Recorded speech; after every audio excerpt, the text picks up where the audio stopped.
From Toronto, Canada, this is Canadian Jewish Television.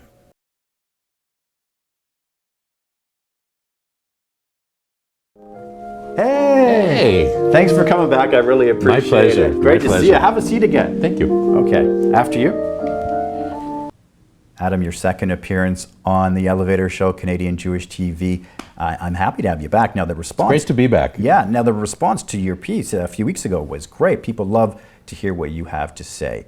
And I wanted to start today. We don't have a lot of time, as usual, but I want to start with anti-Semitism. Mm-hmm. It's this...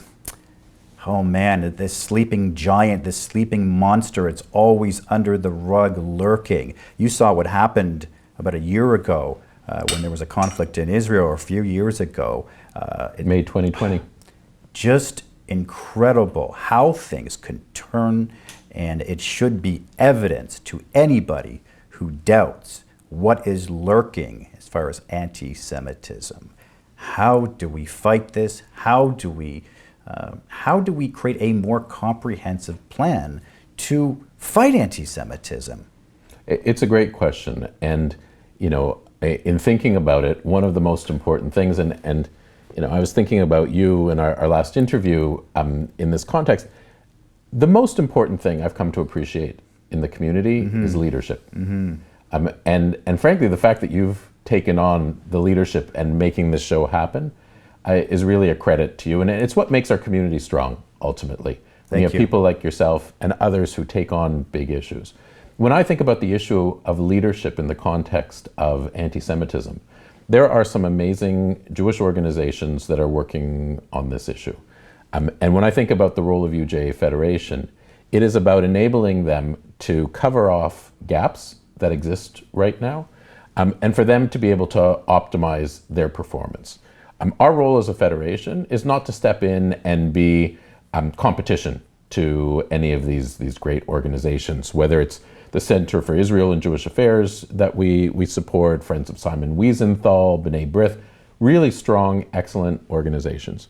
When we took a look at what happened in May 2020, we started to understand that our community going into May 2020 had really put its emphasis on how could we work with some of the most influential Canadians to create a situation where anti-Semitism was seen as something we wanted to eradicate in Canada, and that they would be supportive of the community's pro-Israel position.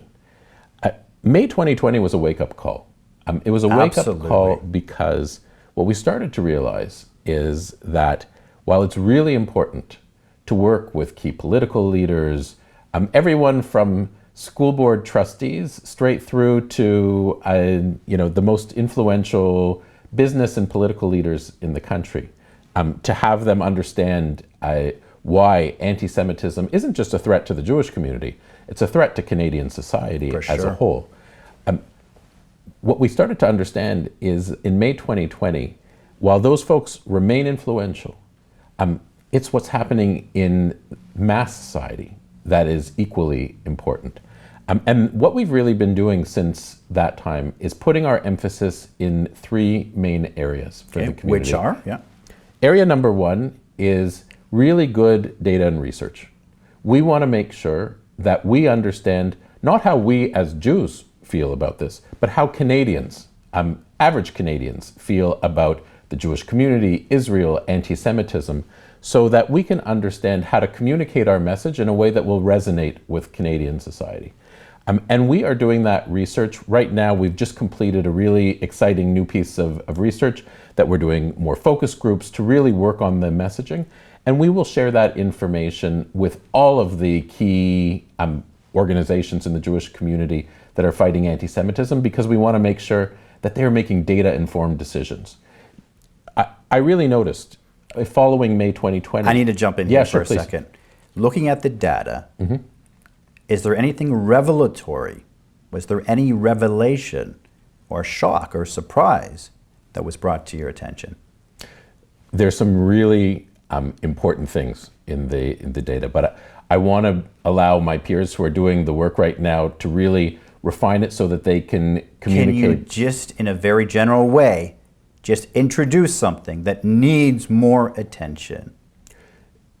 We need more attention on understanding which messages resonate with Canadians.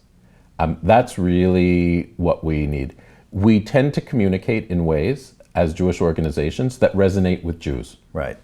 But we're not the target audience when it comes to countering anti-Semitism.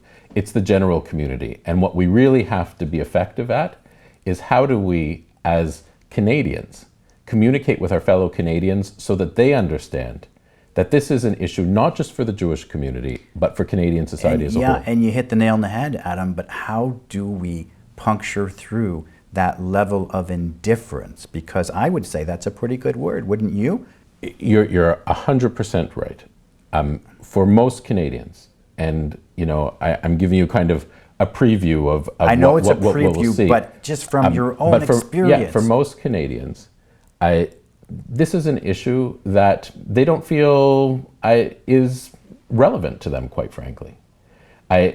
It's a non-issue as far as they're concerned. So how do we make it relevant, Adam? There are a small number of pro-Israel, pro-Jewish activists, and an equally small number of anti-Israel, I would go so far as to say, people who harbor anti-Semitic views. And then there is the large majority of Canadians for whom this issue right now is either confusing, one that they don't feel is one that they understand, and quite often one that they think, frankly, isn't all that material to them.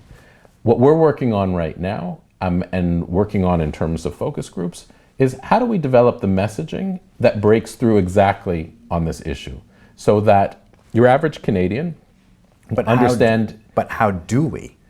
By working right now, testing messaging with people, getting their feedback so that what we communicate is evidence-based, and that we know the messages that will resonate. Sorry to most interrupt highly. you, but from my view, the average Canadian, non-Jewish Canadian, needs to see themselves, right? They need to be able to identify, to relate, right? And that's the breakdown, because they can't identify. But if they can see themselves, right? And that's always the case, right? Is that then they can have the appropriate sympathy, empathy, and cry for justice, because anytime somebody sees themselves, they're now crying for justice. Absolutely. Look, the good news is Canadians have a real sense of fairness. It's really important to them, to all of us, for us to feel that what we are doing is fair. And that is part of what we need to develop as we think about what's the right messaging so that it really resonates with people and it breaks through and it says, this kind of hate is anti-Canadian, and something that if you truly believe that we need to be a fair society, this is something that you are going to act to oppose. We have to run. I know you're going to be back here in 2 weeks, so I look forward to seeing you. Thank you so much for being on the Elevator Show, Canadian Jewish TV. It's an honor. It's my pleasure. From Toronto, Canada, this is Canadian Jewish Television.